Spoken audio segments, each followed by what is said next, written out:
174,600 का level market ने आज भी सस्टेन किया। सुबह की सेशन की बात करेंगे तो मार्केट 1400 पॉइंट अप गई, वहां से फिर एक प्रॉफिट टेकिंग डिक्लाइन देखने को मिला और मार्केट ने तकरीबन 176 से अबव क्लोजिंग दी है। अब मार्केट की नेक्स्ट सिनेरियो क्या होगा, कौन से स्टॉक्स हैं जो अभी भी डिस्काउंटेड रेट में नहीं है और कौन से सेक्टर को फोकस करना चाहिए, चलिए जानते हैं। सबसे पहले फिपिलिपि डेटा की बात करें तो फिपिलिपि डेटा के अंदर फंड्स, कंपनीज, ब्रोकर्स एक मेजर सेलिंग करते हुए गए हैं मार्केट में। फॉरेनर साइड पे देखें तो वहां से भी थोड़ी बहुत सेलिंग देखने को मिली है, जो कि इंडिकेट करता है कि मार्केट में वॉल्यूम की कमी का होना। वॉल्यूम मार्केट के अंदर कम होंगे, volume as a indicator use होता है मार्केट के अंदर, जिस वजह से वॉल्यूम इनटेक करेगा मार्केट में, तो वहां से मार्केट अप लेवल्स पे जाएगी। मार्केट का रेजिस्टेंस 178,000 तकरीबन ये क्रॉस करने को आज गई थी मार्केट, लेकिन वहीं से मार्केट ने उसको रेजिस्टेंस को क्रॉस नहीं किया और डिक्लाइनिंग साइड पे क्लोजिंग दी, 254 पॉइंट माइनस के साथ क्लोजिंग दी। स्ट्रेटेजी क्या होनी चाहिए? स्ट्रेटेजी सिंपल सी है, क्रूड ऑयल का इम्पैक्ट भी बढ़ रहा है, 87 के अराउंड ट्रेड कर रहा है, 88 इसका एक रेजिस्टेंस है। अगर ये ब्रेक कर देता है तो 90-92 के लेवल्स को टच करने पे जाएगा। अगर ये रेजिस्टेंस यहाँ से ब्रेक नहीं होता है तो वापस अपनी एक सपोर्ट 85 और फिर 80 की सपोर्ट पे आने के लिए रेडी होगा। अगर न्यूज़ की बात करें तो जियोपॉलिटिकल टेंशन्स चल रही हैं अभी भी, स्टेटमेंट्स का रद्दो-बदल अभी भी जारी है।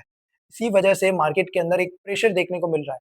मैं हमेशा एक बात ये कहता हूँ कि एक छोटी-सी न्यूज़ भी बड़े डिक्लाइन की वजह बन सकती है और एक बड़ी-सी न्यूज़ भी मार्केट को कोई भी फ़ेवरेबल नहीं कर सकती। तो ये चीज़ माइंड में रखनी है कि मार्केट एक बिहेवियरल स्ट्रक्चर के तौर पे चलती है। मार्केट के अंदर करेक्शन आई है, तो ये एक हेल्दी अपॉर्च्युनिटी है आपके लिए। ऐसा नहीं है कि यहाँ से बिल्कुल ही मार्केट के अंदर काम ना किया जाए या ट्रेडिंग नहीं की जाए या इन्वेस्टमेंट नहीं की जाए, ये सिर्फ़ वेट एंड वॉच वाली स्ट्रैटेजी है। मार्केट में अपॉर्च्युनिटी ग्रैब आप एक प्रॉपर स्ट्रैटेजी, प्रॉपर गाइडेंस के थ्रू आप करते हैं। अब स्ट्रैटेजी सिंपल सी है, फोकस आपने बैंकिंग सेक्टर को भी रखना है और टेक्नोलॉजी सेक्टर को फोकस के अंदर रखना है और अभी फार्मा सेक्टर भी। ये 3 सेक्टर आने वाले डेज़ के अंदर आपको फ़ायदा दे सकते हैं। कल मार्केट का लास्ट डे है, फिर 2 दिन की छुट्टी है, फिर मंडे को आपके पास देखने को मिलता है कि एक अपसाइड होती है, तो कल आप थोड़ी बहुत प्रॉफिट टेकिंग करें। अगर 178 के लेवल पे मार्केट जाती है और अपनी एक सपोर्ट को मेंटेन करती है, तो profit taking cash in hand से काम करें। 50% कैश इन हैंड रखें, क्योंकि खुदा ना खास्ता हफ्ता इतवार में से कोई भी ऐसी न्यूज़ आती है, तो आपके पास एक सेफ ज़ोन होगा और अगर कोई अच्छी न्यूज़ भी आती है, तो वहाँ पे भी आपको अपॉर्च्युनिटी ग्रैब करने का मौका मिलेगा। अब स्टॉक्स की बात करें तो मैपल लीफ सीमेंट और एसएचजीसी, ये दोनों स्टॉक अभी बहुत अच्छे मोमेंटम में। एसएचजीसी से 27-28 के दरमियान अराउंड ट्रेड करता हुआ दिख रहा है। यहाँ से एक्यूमुलेशन बनती है, इसका पहला 30 फिर 32 का टारगेट यहाँ पे अचीव होता हुआ आपको दिखेगा अगर मार्केट के अंदर वॉल्यूम इंटेक्ट हुए। और अगर मैपल लीफ सीमेंट की बात करें तो मैपल लीफ सीमेंट भी एक एक्यूमुलेशन फेज के अंदर है, पार्शियली यहाँ पे एड ऑन किया जाए 105 107 का टारगेट भी अचीव करते हुए नजर आएगा। अब सिंपल सा एक और बात याद रखें कि प्रॉफिट टेकिंग करने का मतलब हरगिज़ ये नहीं है कि आपका स्टॉक प्रॉफिट में हो तभी आप उसको प्रॉफिट टेकिंग का कंसीडर करें। कुछ स्टॉक ऐसे होते हैं जो कि एक साइकोलॉजिकल बैरियर जो उनकी सपोर्ट होती है, वो ब्रेक करने पे आ जाते हैं। तो वहाँ से आप अपने भले वो लॉस में भी हो तो आधी क्वांटिटी खाली करके वापस से उसी स्टॉक को नीचे बाय करें।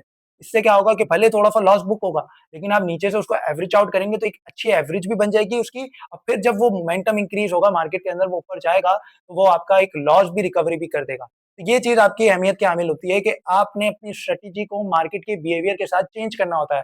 ऐसा नहीं है कि आप अगर ट्रेडिंग पे ही कर रहे हैं तो स्टॉप लॉस लाज़मी है। इन्वेस्टर साइड पे तो आपको कोई प्रॉब्लम नहीं होनी चाहिए। आप 4 से 5 कंपनीज़ स्ट्रॉन्ग फंडामेंटल्स को सिलेक्ट करें और उन्हीं के अंदर पार्शियली ऐड ऑन करते रहें। क्योंकि मार्केट से फिर आपका अप एंड डाउन से लेना-देना नहीं होगा, आपका उस स्टॉक प्राइस और स्टॉक की फंडामेंटल से लेना-देना होता है। तो ये चीज़ माइंड के अंदर रखते हुए काम करना है। स्टॉप लॉस लाज़मी लगाएँ, इंट्राडे ट्रेडिंग कम करें तो बेहतर है आपके लिए। स्विंग ट्रेडिंग के अंदर फोकस रखें और स्विंग ट्रेडिंग के अंदर भी ब्लू चिप्स स्टॉक्स को फोकस रखेंगे तो आपको एक अच्छा मौका मिलेगा।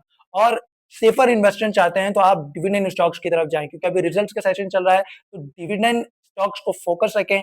आप डिविडेंड भी उनसे ले सकते हैं और उनके अंदर पोटेंशियल भी होगा आपको कैपिटल गेन देने का।